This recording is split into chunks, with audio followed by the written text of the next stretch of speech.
Programme में आपको खुशामदीद कहते हैं। मैं असदुल्ला खान हूँ।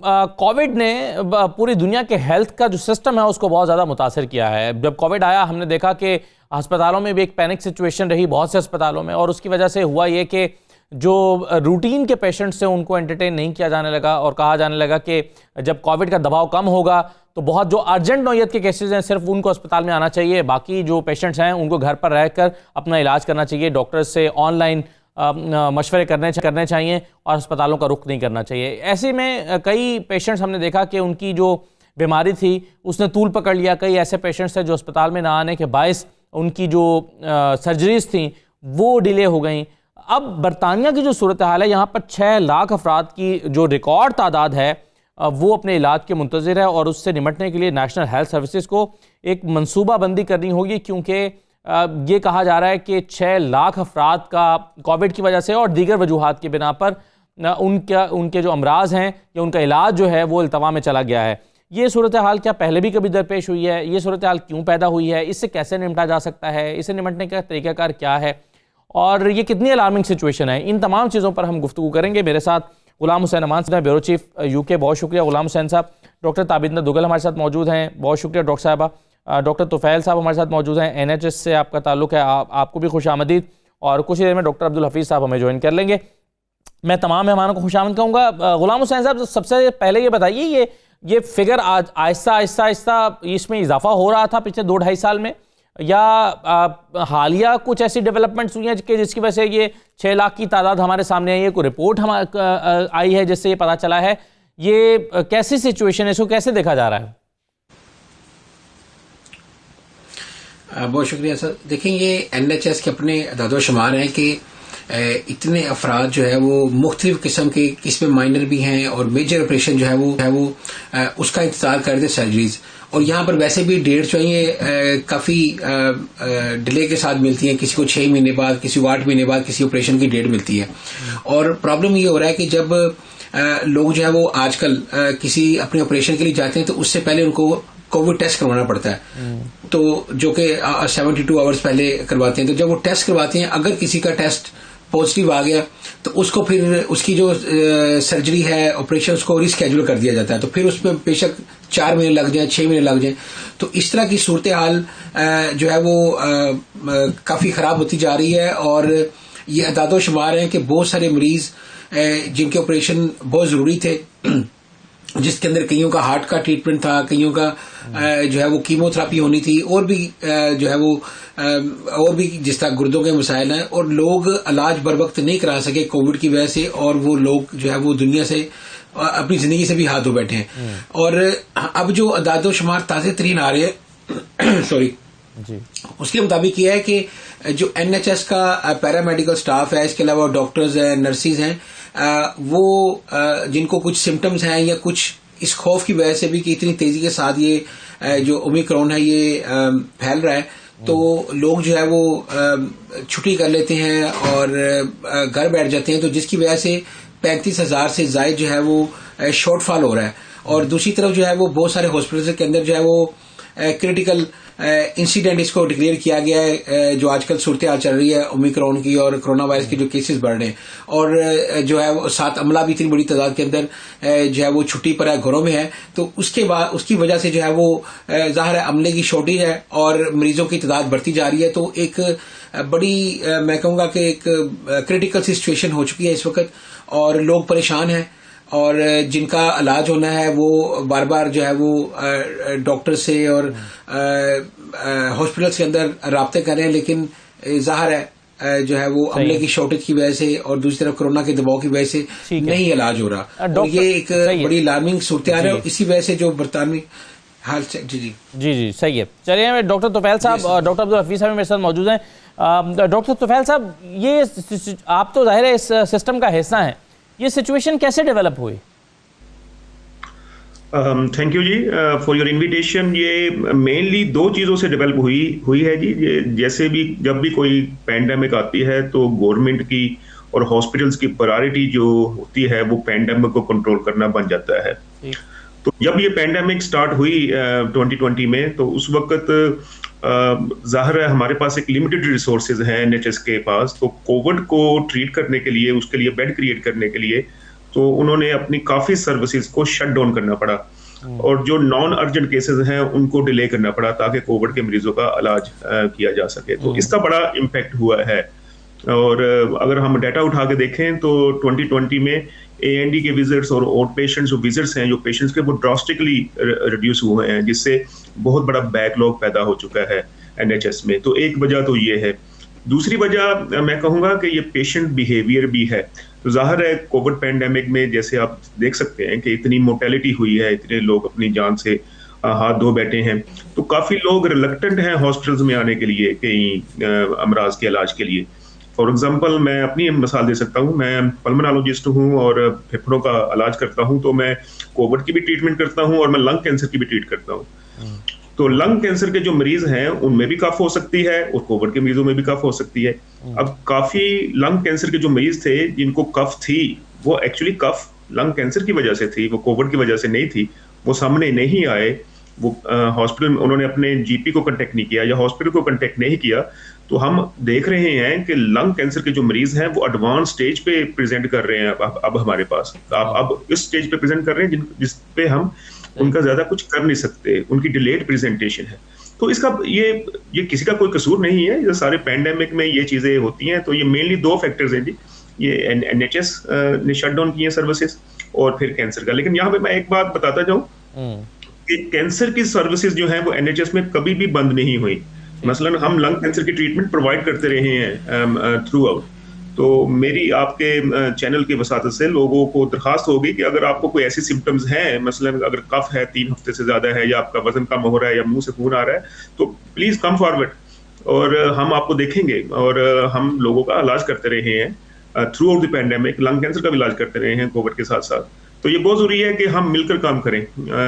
तो ये बहुत बड़ा प्रॉब्लम तो क्रिएट हो गया है, इसमें कोई शक नहीं है, जैसे अमान साहब ने बताया है। लेकिन मिलकर काम करना होगा और इस बैकलॉग को रिड्यूस करना होगा। सही है, बिल्कुल सही है। डॉक्टर अब्दुल हफीज साहब, एक अगर कोविड के पेशेंट की ज़िंदगी अहम है, ज़रूरी है, तो जाहिर है एक आम आदमी जिसको हार्ट का मसला है, जो कैंसर पेशेंट है या जिसके गुर्दों का मसला है, उसकी भी ज़िंदगी ज़रूरी है।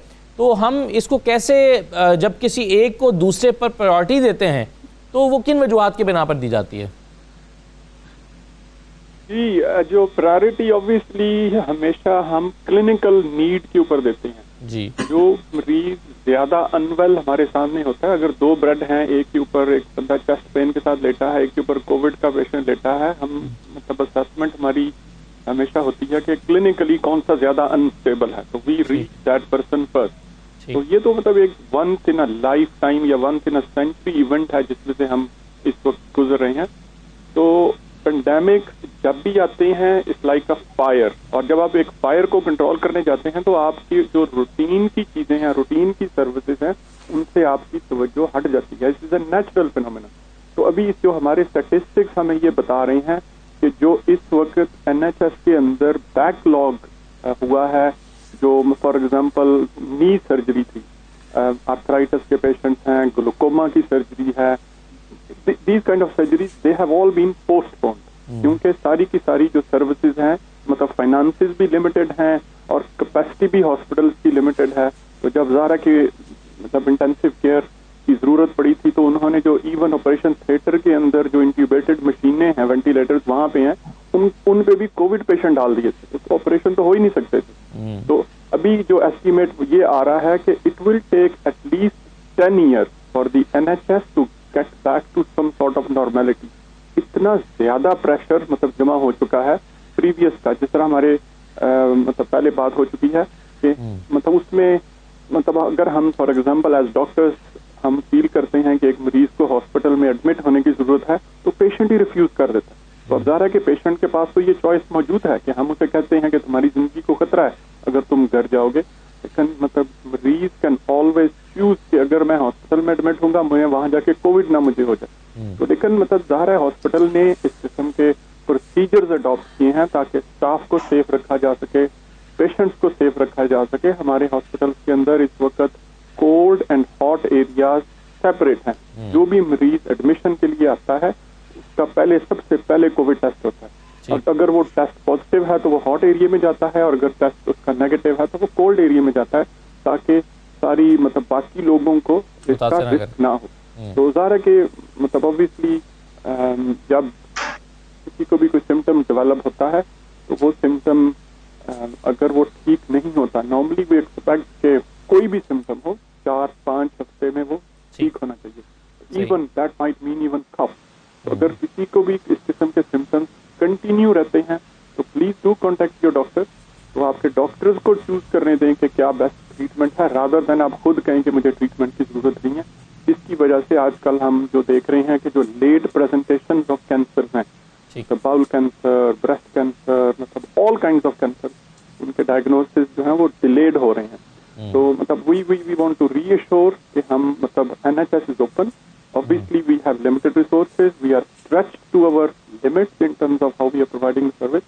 लेकिन इसके बावजूद मेरी सबसे गुजारिश यही है कि प्लीज आपके कोई भी सिम्टम है डॉक्टर से मशवरा करें। Let the doctor decide.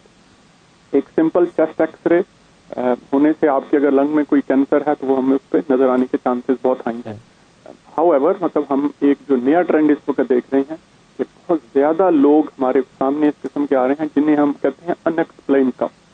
तो अभी उसकी कुछ मतलब ज़ाहिर है कि डेटा कुछ मतलब उसमें कई महीने या सालों बाद इकट्ठा होगा कि कितना ज़्यादा इसका इम्पैक्ट हुआ है। लेकिन मतलब एक वेरी अननोन, उन लोगों को कभी कोविड का टेस्ट पॉजिटिव नहीं आया, उनके चेस्ट एक्सरे बिल्कुल ठीक आ रहे हैं, उनकी सारी इन्वेस्टिगेशन ठीक हैं, इनहेलर्स उन पे काम नहीं कर रहे। तो it's a very strange phenomena. लेकिन ऑब्वियसली वी विल नो कि ये कुछ कोविड का ही इफेक्ट है जिस्म के ऊपर। तो obviously we are in a pandemic, अभी ये खत्म नहीं हुआ। We are still learning, we are still improving, लेकिन NHS is on, we are providing all the services। सही, बिल्कुल ठीक है। चलिए मैं एक छोटा सा ब्रेक लेता हूँ, डॉक्टर ताबिल से भी इसी हवाले से हम बातचीत करते हैं और फिर देखते हैं कि ये जो लॉस हुआ है या ये जो एक सिचुएशन पैदा हुई है इसका सोल्यूशन क्या है। ब्रेक के बाद वापस आते हैं।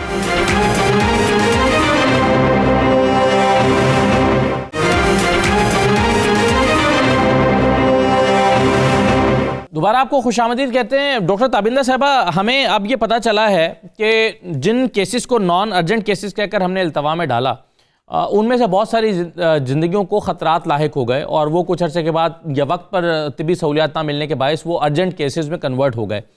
तो हमने क्या हम इस नतीजे पर पहुँचे हैं अब इसके बाद कि कोविड की वजह से बहुत सारी और जिंदगियों को जो नॉन कोविड थे उनको भी रिस्क में डाला गया है, या आपके ख्याल में ये सही स्ट्रेटजी थी या इसके अलावा कोई चारा नहीं था? जी, अस्सलाम वालेकुम असद।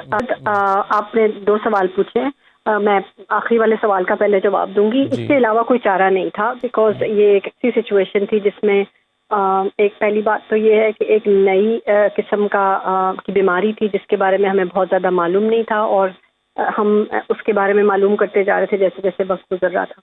तो इसके अलावा कोई चारा नहीं था कि आप जिनको नहीं हुआ उनको महफूज रखने के लिए अस्पताल से बाहर रखना उस वक्त ज़रूरी था। दूसरे आपके सवाल का ये जवाब है कि दूसरे लोग जो हैं, जो आपने पूछा कि दूसरे लोगों की ज़िंदगियाँ ख़तरे में पड़ी, यकीनन हुआ। तो मुझे लगता ये है कि मैं तो एक हॉस्पिटल फिजिशियन हूँ, तो आपको पता है कि NHS में दर्जात हैं डॉक्टर्स के जो अस्पताल में काम करते हैं या जो अस्पतालों से बाहर प्राइमरी केयर में काम करते हैं। तो उनका राब्ता जो है वो और भी ज़्यादा आपस में ज़रूरी होगा कि आपने उनको एक सेफ्टी नेटिंग देनी है अपने मरीजों को।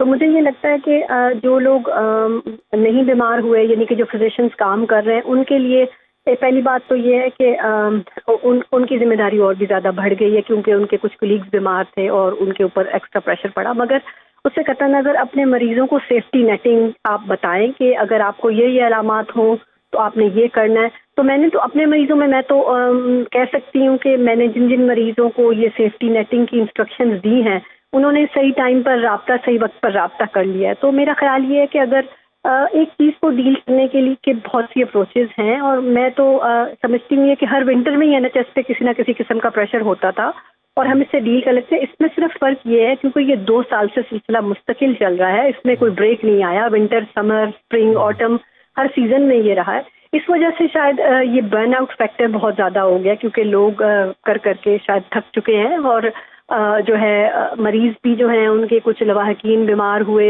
कुछ घर में ऐसे जो ब्रीवमेंट वगैरह हो गई, मरीज़ भी थक गए, डॉक्टर्स भी थक गए। मगर मैनेजेबल है ये, क्योंकि मैं तो सर्जरी नहीं करती, जिन लोगों की सर्जरी होनी होती है मेरा ख्याल है उनके लिए ऐसा है मसला कि आप उनको क्या कह सकते हैं, उनको आप यही बता सकते हैं कि जी अगर आपको घुटने का ऑपरेशन होना है, अगर आपको ये प्रॉब्लम है घुटने में सूजन हो गई है या ज़्यादा दर्द होने लगी है तो आप फ़ौरन हमसे रब्ता कर लें। तो आपको सेफ्टी नेटिंग देनी है मरीज़ को। सेफ्टी नेटिंग दे के आप मेरा ख्याल है कि काफ़ी सारी कॉम्प्लिकेशन से मरीज़ को बचा सकते हैं।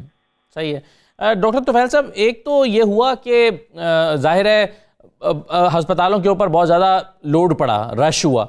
दूसरा ये है कि क्या अस्पतालों में डॉक्टर्स की भी कमी वाक़ई हो गई है? जिसको सिम्पटम्स आए उन्होंने घर पे क्वारंटीन कर लिया, डॉक्टर्स कम होने की वजह से भी ये बैकलॉग जनरेट हुआ है? ओमिक्रॉन की वजह से ये बहुत बड़ा फैक्टर है। इनफैक्ट इन जनवरी हमने देखा है कि जो ओमिक्रॉन जो वायरस है वो बहुत ज़्यादा ट्रांसमिसिबल है। तो इसमें अप टू 20% तक हमारे हॉस्पिटल में मसलन जो स्टाफ है वो कोविड के साथ सेल्फ आइसोलेशन में चले गए हैं। तो ये एक इनफैक्ट ये बहुत बड़ा ही प्रॉब्लम है। ओमिक्रॉन की वजह से कोविड के केसेस तो इंक्रीज हुए हैं, लेकिन हमारे पास स्टाफ की काफ़ी कमी आई है, जिसमें डॉक्टर्स, नर्सेस और पैरामेडिक्स सब शामिल हैं।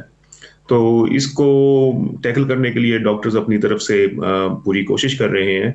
और इसके लिए आपको पता होगा कि गवर्नमेंट ने जो सेल्फ आइसोलेशन का जो रूल है उसको भी 7 डेज तक, पॉसिबली 7 डेज तक कर दिया, रिड्यूस कर दिया है। तो बिल्कुल जी, मैं आपसे एग्री करता हूँ कि ये एक बहुत बड़ा फैक्टर है और ओमिक्रॉन की वजह से बल्कि ज़्यादा हो गया है, क्योंकि लोग इतने ज़्यादा अनवेल नहीं है ओमिक्रॉन की वजह से, लेकिन चूंकि उनको हो गया है और हमने आगे उसकी ट्रांसमिशन को रोकना है तो सेल्फ आइसोलेशन में तो लोगों को रखना पड़ेगा हमें। तो this is one of the biggest factor NHS is facing at the moment. सही है। गुलाम हुसैन साहब, अब गवर्नमेंट क्या कर रही है?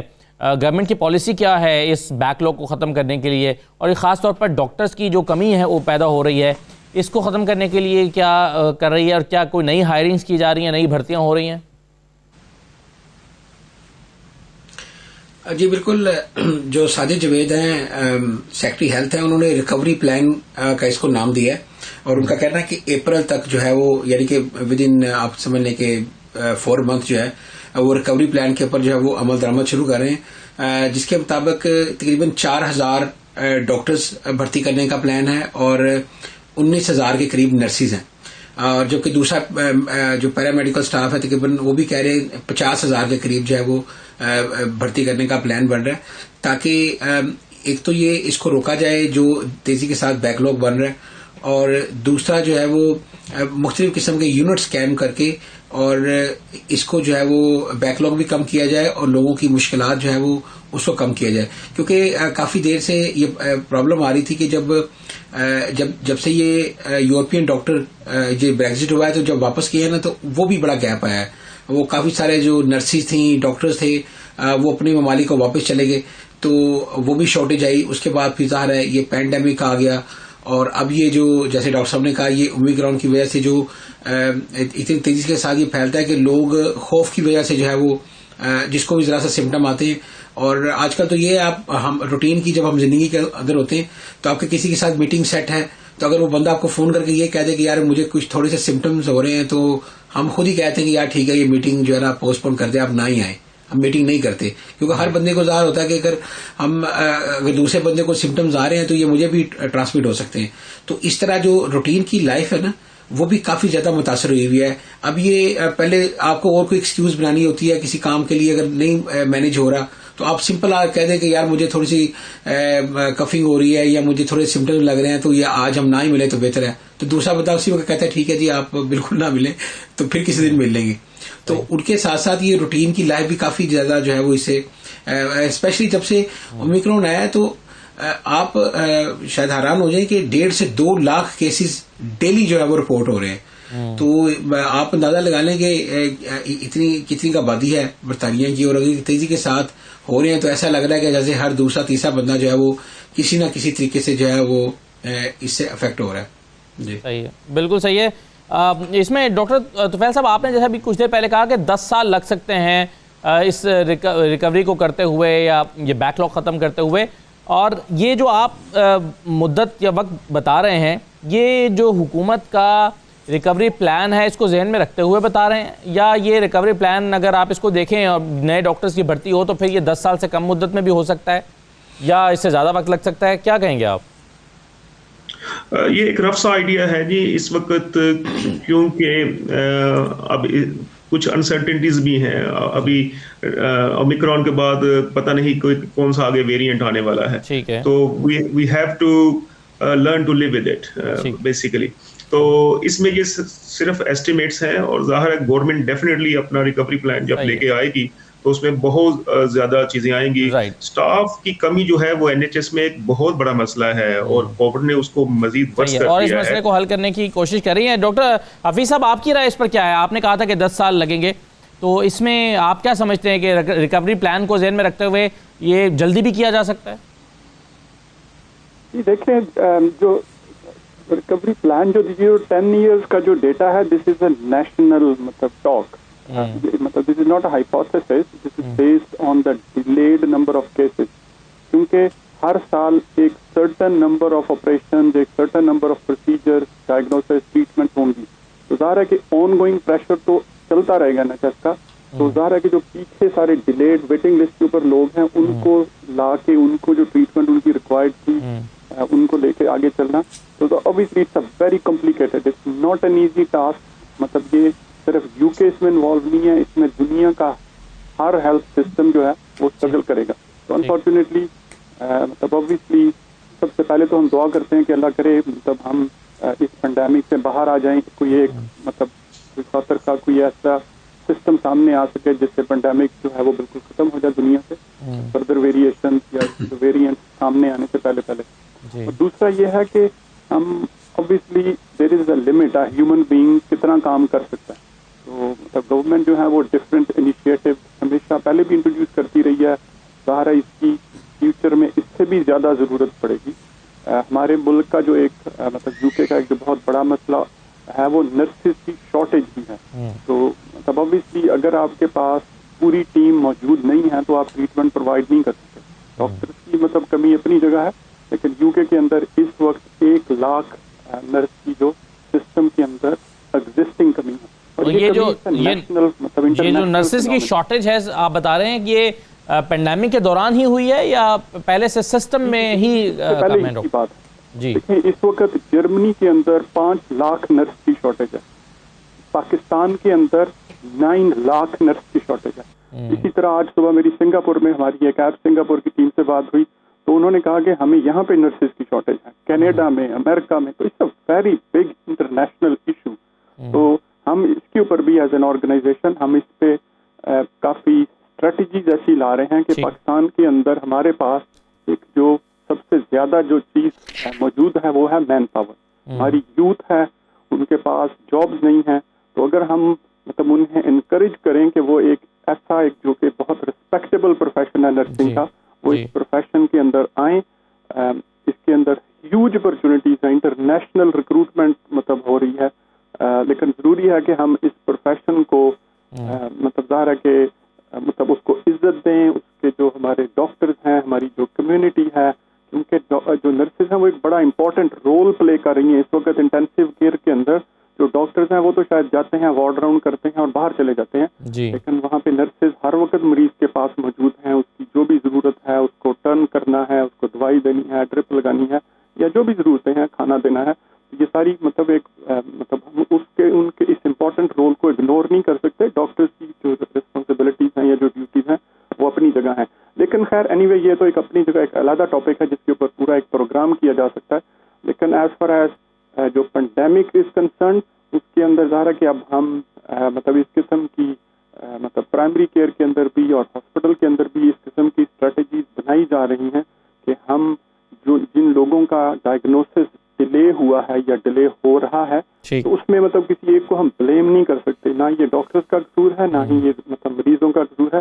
लेकिन वो एक सिचुएशन ही ऐसी है, हर बंदा अपनी जान बचाने के लिए उसने जो भी डिसीजन बनाए हैं उसके जो इम्प्लीकेशंस हैं या जो उसके इफेक्ट्स हैं वो तो लॉन्ग स्टैंडिंग होंगे, कि हम उन लोगों को उन तक पहुंचे, खास तौर पे जो एल्डरली हैं, जिनका मतलब जो हु आर लिविंग अलोन, तो उनको हम जाके उनके जो भी सिम्टम्स हैं उनको पिक करें, उनकी इन्वेस्टिगेशन शुरू की जाए।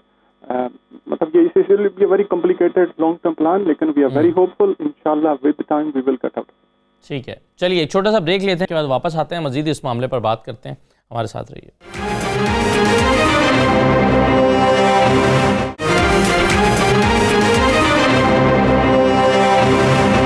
ब्रेक के बाद दोबारा खुशामद कहते हैं सेहत के हवाले से और सरकारी इदारों पर, सरकारी हेल्थ के जो इदारे हैं उन पर पड़ने वाला दबाव है, उस पर हम बात कर रहे हैं। डॉक्टर ताबिंदा साहबा, क्या इस जाहिर है शायद जो सरकारी इदारे हैं वो मुकम्मल तौर पर इस जिम्मेदारी को अदा करने के लिए की पोजीशन में नहीं है, तो प्राइवेट इदारों को साथ मिलाकर कोई स्ट्रेटजी बनाई जा सकती है कि वर्कलोड किया जो है वो सरकारी इदारों का कम किया जा सके, एनएचएस अपना बर्डन शेयर कर सके, कुछ ऐसी स्ट्रेटजी बनाई जा सकती है क्या? जी बिल्कुल असद, पहले भी बन चुकी है और आप बहुत ये एनएचएस की पुरानी हिस्ट्री है कि जैसे हिप सर्जरीज वगैरह थी वो इवन मुल्क से बाहर के लिए भी भेज देते थे लोगों को, फ्रांस में कुछ हो रही थी। बहरहाल अब तो वो ऐसा नहीं होगा मेरा ख्याल है कि क्योंकि सारी दुनिया ही इस तातुल का शिकार हो गई है इस पेंडेमिक में, तो लोकली जो स्ट्रेटजीज तैयार होंगी उनमें प्राइवेट हॉस्पिटल्स में साथ काम होगा, क्योंकि हर एनएचएस अस्पताल के करीब में ही कोई एक प्राइवेट हॉस्पिटल ज़रूर मौजूद होता है और मरीज़ वहाँ बड़ी खुशी खुशी जाते हैं, क्योंकि ज़ाहिर है वहाँ का माहौल डिफरेंट होता है एज़ कम्पेयर टू एनएचएस के अपने अस्पताल से। वो छोटा सेटअप होता है, नीट एंड क्लीन सेटअप होता है, तो अक्सर मरीज़ तो बखुशी चले जाते हैं। और लेकिन जाहिर सी बात है कि इसका ये मतलब है कि कुछ इंसेंटिव्स देने होंगे उनको, लोगों को, वो के फाइनेंशियल इंसेंटिव्स होंगे जो भी वो एक्स्ट्रा काम करेंगे। तो हो सकता है वो एक जब तक ये फार्मूला आएगा अगले 2-3 माह में, लेकिन आप ये भी जानते हैं कि हर दिन मरीज साथ साथ ऐड होते जाते हैं, तो वो ये मुमकिन है कि ये हो सकेगा। लेकिन कितना तातुल का शिकार होती है हर किस्म की सर्जरी, कितना प्रेफरेंस होती है, जैसे कि आप जानते हैं कि कैंसर सर्जरी को प्रेफरेंस मिलेगी, या जिनकी हड्डियाँ वगैरह टूट गई हैं या पुरानी हो गई हैं उनको प्रेफरेंस मिलेगी, और बाकी सर्जरीज जो इमरजेंसी सर्जरीज होती हैं वो भी। तो ये काफ़ी मुमकिन है और होगा। और सच बात तो ये है कि अब जो एक्सपर्ट्स हैं वो भी ये मान गए हैं कि इसको हम रोक नहीं सकते, ओमिक्रॉन को रोकने की कोई सूरत नहीं है। तो इसके साथ ही हमें काम करना होगा, ये फैलेगा ही फैलेगा, इतना ज़्यादा ये तेज़ी से फैलता है कि इसको फैलना ही फैलना है। तो लिहाजा मेरा ख्याल है इस बात को हम साइड में रखते हैं कि ये जाएगा या कोई कम मोहलिक इसका कोई आएगा वेरिएंट आएगा, ये तो चलेगा। तो इसके साथ चलते हुए हमें बनानी होगी पॉलिसी ताकि वो अगले 2, 3, 4, 5 साल तक चलती रहे। तो मुझे उम्मीद है कि वो बन जाएगी और प्राइवेट हॉस्पिटल यूज़ होंगे। सही है। गुलाम हुसैन साहब, अभी जब किसी पेशेंट को एनएचएस में या किसी और इदारे में 6 महीने का टाइम दे दिया जाता है और वो समझता है कि उसकी सेहत को ख़तरा है, ज़िंदगी को ख़तरा है, तो वो जाहिर है उसके पास एक ही ऑप्शन होता है, वो प्राइवेट हॉस्पिटल में चला जाए।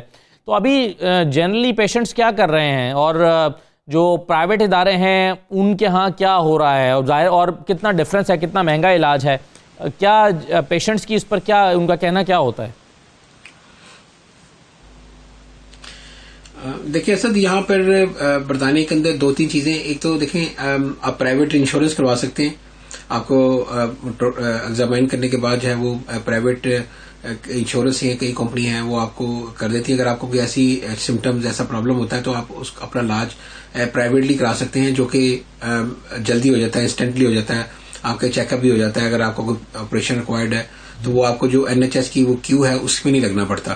तो अब ये मुझे तो ये लगा है, बाकी डॉक्टर साहबान ज्यादा अच्छे तरीके से बता सकेंगे, मुझे तो ये लग रहा है कि इसका अब ये रिवाज जो है वो तेजी से फैल रहा है और तेजी से लोग जो है वो प्राइवेट इंश्योरेंस जो है वो मेडिकल इंश्योरेंस करवा रहे हैं। तो मेरे ख्याल से कि अब अगर ये ऐसा इस बैकलॉग का खत्म करने का मेरा ख्याल सबसे अच्छा तरीका यही है कि लोग जो है वो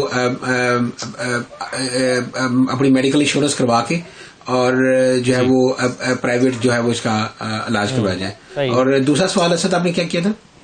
अब मुझे खुद याद नहीं है मैंने क्या किया था। देखिए बहरहाल मेरे जहन में अगला जो सवाल है वो डॉक्टर हफीज साहब, वो मैं आपके सामने रखता हूँ कि क्या प्राइवेट मेडिकल इंश्योरेंस जो है वो मसले का हल है? मेरा ख्याल है कि प्राइवेट इंश्योरेंस जो है ना वो शायद मसले का हल नहीं है, क्योंकि जब भी मतलब ऑब्वियसली एक लिमिट है, बहुत छोटा लेवल के ऊपर वो हेल्प करेगी। जब भी प्राइवेट इंश्योरेंस करवाई जाती है तो वो एक क्वेश्चनेयर देती है कंपनी आपको। जब आप वो क्वेश्चनेयर फिल करते हैं तो आपसे पूछते हैं कि आपकी एग्जिस्टिंग मेडिकल प्रॉब्लम्स क्या हैं, और वो सारा जीपी का सारा आपका रिकॉर्ड भी मांगते हैं। तो अगर आप और ऑलरेडी ही आर्थराइटिस या हिप जॉइंट रिप्लेसमेंट का वेट कर रहे हैं तो वो इंश्योरेंस उसको कवर नहीं करती। तो they only cover for any future problem. This is the very जो ना इनका जो सिस्टम है वो सिस्टम इसी पे डिपेंड करता है कि आपको डिजीज नहीं है और जो फ्यूचर में होगी वो कवर करेंगे। एनीवे इस वक्त हमारी ऑब्जर्वेशन ये है कि बहुत ज़्यादा लोग जो अफोर्ड कर सकते हैं, जिनके पास मतलब कैश रिजर्व हैं, अच्छे बिजनेसेस हैं या अच्छी उनके पास जॉब्स थी, वो खुद ही अपना इनिशिएटिव लेके ही they are going private and they are paying from their own pocket. It's quite expensive. ज़ाहिर है जो प्राइवेट हेल्थ सेक्टर जो मतलब काम कर रहा है वो काफ़ी, जैसा डॉक्टर तबिंदा ने कहा कि वो काफ़ी मतलब ना लेस कॉम्प्लिकेटेड, क्लीन जो सर्जरीज हैं, लेस रिस्क वर्क है, वो उस पर फोकस करते हैं. क्योंकि NHS जो है वो मतलब इसकी मतलब हर जो कॉम्प्लिकेटेड केस है वो वहीं पे रह जाता है.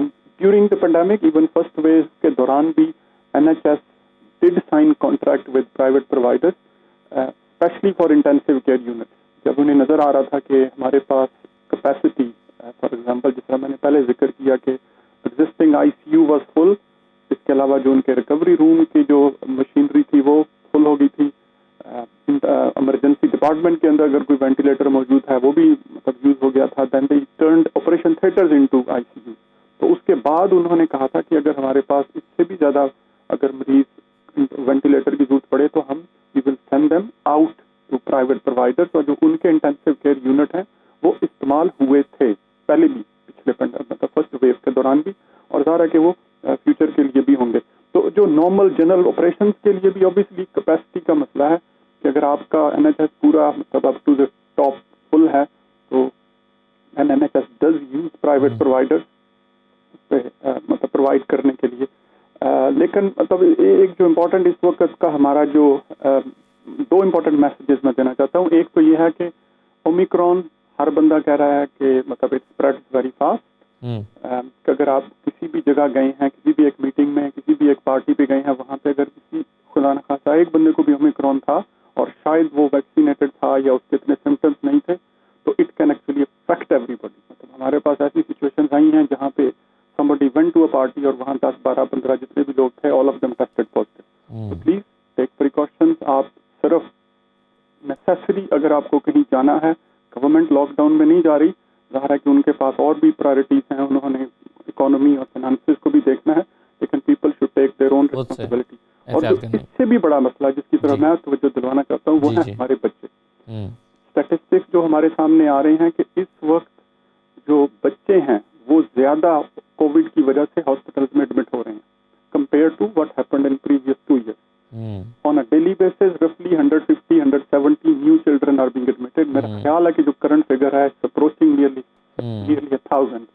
1000 रफली. मेरा ये एग्जैक्ट फिगर मेरे ज़हन में नहीं है, मेरा ख्याल है ये 700 और 1000 के दरमियान कोई इस वक्त डेटा, क्योंकि जो लास्ट अवेलेबल डेटा वो 3 दिन पुराना है. लेकिन मेरा ख्याल है कि करंटली तकरीबन 1000 बच्चा कोविड के साथ हॉस्पिटल्स के अंदर एडमिट है. So this is a disease which is affecting children more. उनको वैक्सीनेशन और वैसे भी बच्चे जो हैं वो ज़्यादा आसानी से कैरियर भी बन जाते हैं, वो ट्रांसमिट करते हैं, दूसरे बड़ों को इफेक्ट कर सकते हैं, क्योंकि जाहिर है बच्चे बड़ों की जितनी एहतियात नहीं करते. तो ये भी ऐसी है, क्योंकि पहले जब पिछले साल के दौरान जब इवन लॉकडाउन के दौरान हमारे मतलब गवर्नमेंट ने स्कूल्स बंद नहीं किए थे, और उसकी वजह यही थी कि स्टैटिस्टिक्स ये बता रहे थे कि बच्चे दे ओनली मतलब गेट माइल्ड डिजीज. तो इसलिए था कि बच्चों की जिंदगी को कोई खतरा नहीं है. लेकिन इस जो करंट वेरिएंट है इसमें ऑब्वियसली हमें जो ये एक नया ट्रेंड नजर आ रहा है कि बच्चे आर मतलब being affected and they need hospital admission, तो केयर की और ज्यादा जरूरत है. ठीक है, राइट सर. चलिए एक छोटा सा ब्रेक ले लेते हैं, ब्रेक के बाद वापस आते हैं तो कंक्लूड करते हैं डिस्कशन को. डॉक्टर ताबिंदा साहब आपका बहुत शुक्रिया. बाकी मेहमान हमारे साथ मौजूद हैं, ब्रेक के बाद वापस आते हैं.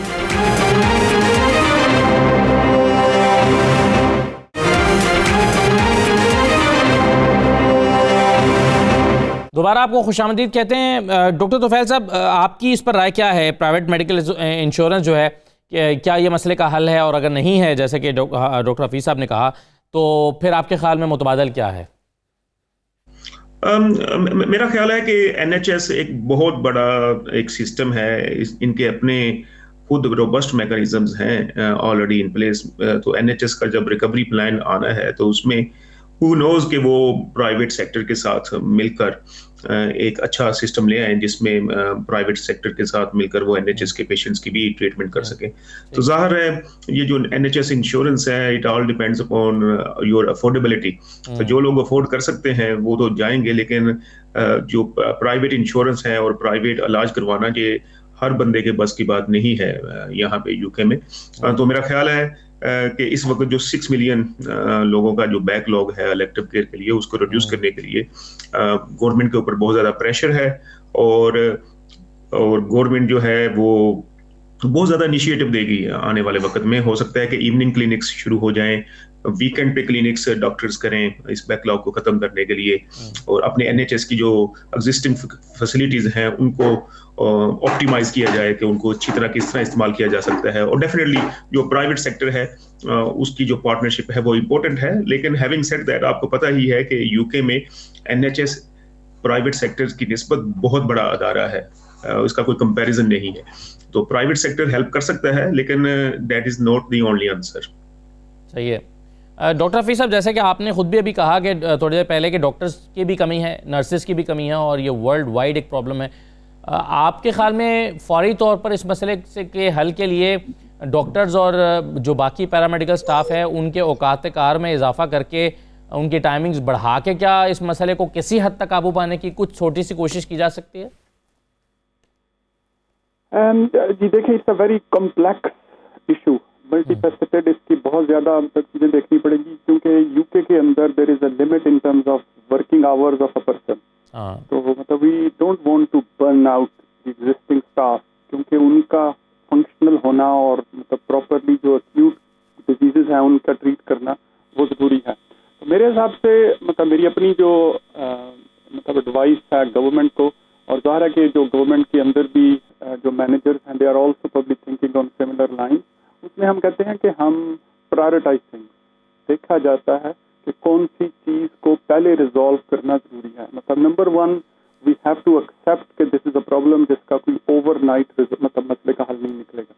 और नंबर 2 ये है कि हम सबसे पहले जो हमारे एक्यूट पेशेंट्स हैं जिनकी लाइफ को खतरा है, जिस तरह कार्डियोलॉजी के पेशेंट्स हैं या ब्रीदिंग के पेशेंट्स हैं या स्ट्रोक के पेशेंट्स हैं, कि हम ज़ाहिर है कि they will stay on the top of the list, कि बाकी सारी चीज़ें जो रूटीन सर्जरीज, रूटीन ऑपरेशन सारे वो पोस्टपोन हो सकते हैं। एक्यूट केयर विल कंटिन्यू ताकि लोगों की जिंदगियों को खतरा कम से कम हो, नंबर 1।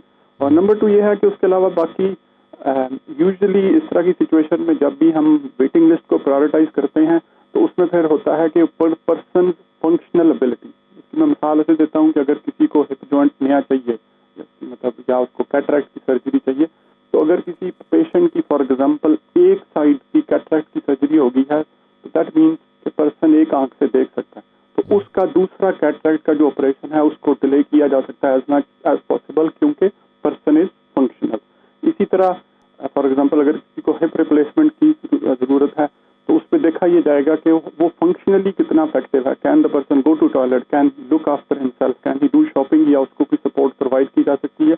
लेकिन अगर कोई बंदे को इतनी ज्यादा पर्सन टू पर्सन और patient to patient for example उसको ये डिसाइड करना होगा पड़ गई है, तो obviously then that will become a priority. मैं सिर्फ बात कर रहा हूं कि हाउ टू प्रायोरिटाइज हमारी जो वर्कफोर्स। जी सही है, बिल्कुल ठीक है। गुलाम हुसैन साहब, इस वक्त ओमिक्रॉन और ओवरऑल जो कोविड के पेशेंट हैं उनकी फिगर्स क्या सामने आ रही हैं रोजाना, और डेथ टोल क्या है? देखिए, जो आजकल जो कोविड के जो केसेस रिपोर्ट हो रहे हैं वो तो 1,80,000 1,90,000 इस तरह हो रहे हैं, जो कि ज़ाहिर है बहुत अलार्मिंग है। और डेथ रेट्स भी जो है वो पहले से बढ़ती जा रही है। पहले कभी होता था 50-60, अब ये 150-200 के करीब जो है वो डेथ रेट भी बढ़ता जा रहा है। और जो केसेस हैं इसके बारे में सिर्फ एक ही थोड़ी सी बात जो हौसला अफजा ये होती है कि जो ओमिक्रॉन है ये बहुत ज्यादा शायद डेडली नहीं है, लेकिन फैलाव उसका बहुत तेजी से हो रहा है। लेकिन जो दूसरे कोरोना वायरस के जो केसेस हैं वो भी बड़ी तेजी के साथ फैल रहे हैं, और यही वजह है कि गवर्नमेंट जो है वो ट्रैवल इंडस्ट्री के ऊपर पाबंदियां लगाने से कतरा रही है कि ये ना हो कि हमारी ये इंडस्ट्री बैठ जाए। लेकिन दूसरी तरफ जो है वो लोगों को फिलहाल सजेशन दी जा रही हैं कि वो घरों से काम करें और इसके फैलाव का बाइस ना बने और बड़ी गैदरिंग ना की जाए। लेकिन अगर ये जो है वो इसी तरह चीजें बढ़ती गई तो हो सकता है गवर्नमेंट जो है वो जैसा यूरोप के कई ममालिक के अंदर, फ्रांस और इटली समेत कई ममालिक के अंदर पाबंदियां लग रही है, फिर यहाँ भी लग सकती हैं। तो मेरा ख्याल है कि लोगों को खुद जो है वो इसका एहसास करते हुए गवर्नमेंट की जो गाइडलाइन है इस पर अमल करना चाहिए, ताकि हम किसी लॉकडाउन या किसी और पाबंदियों से जो है महफूज रहें। बहुत शुक्रिया गुलाम हुसैन साहब, बहुत शुक्रिया डॉक्टर तुफैल साहब, डॉक्टर अब्दुल हफीज़ साहब, बहुत शुक्रिया प्रोग्राम में शिरकत करने के लिए। इजाज़त दीजिए, अल्लाह हाफ़िज़।